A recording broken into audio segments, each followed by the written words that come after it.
সবুজে মোড়ানো এক গ্রামের কোণে নীল টিনের পুরনো বাড়িতে থাকত ছোট্ট মেয়ে আমিরা।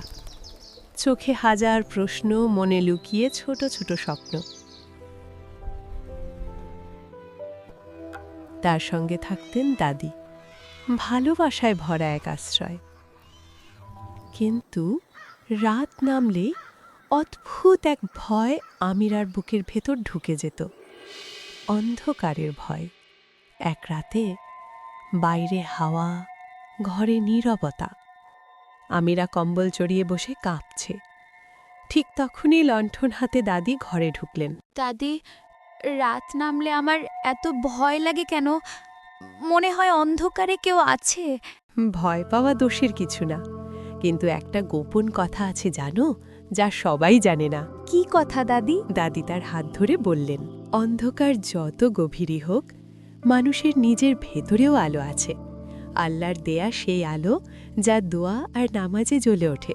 মন যা বলে ঠিক সেভাবেই আল্লাহকে ডাকবি। ভয় হলে বল, দুঃখ হলে বল, আল্লাহ সব শোনেন আর শক্তি দেন। আমিরা চোখ বন্ধ করে প্রথমবার হাত তোলে। ইয়া আল্লাহ, আমি ভয় পাই, আমাকে শক্তি দিও, আমার সাথে থেকো। দিন যায়, আমিরার ভয় যেন কমতে থাকে। স্বাভাবিকভাবে স্কুলে যেতে থাকে, বন্ধুদের সাথে খেলাধুলা করতে থাকে।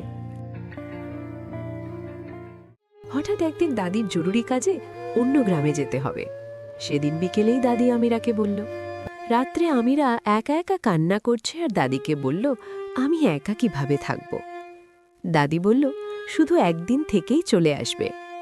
পরের দিন দাদি অন্য গ্রামে চলে যায়। আমিরাও তাকে বিদায় জানায়। সারাদিন ভালোভাবে কাটল।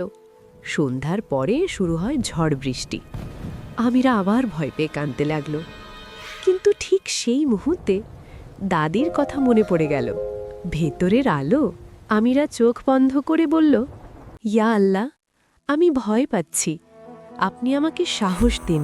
ধীরে ধীরে ঝড়ের শব্দ তাকে আর ছুঁতে পারল না। তার হৃদয়ের আলো আরও উজ্জ্বল হয়ে উঠল। পরদিন ভোরে দাদি ফিরে এসে দেখেন আমিরা জানলার পাশে সূর্য ওঠা দেখছে। চোখে ভয় নেই, বরং এক নতুন আত্মবিশ্বাস। রাতে তোর জন্য অনেক চিন্তা হয়েছে, তুই ভয় পাসনি তো বোন?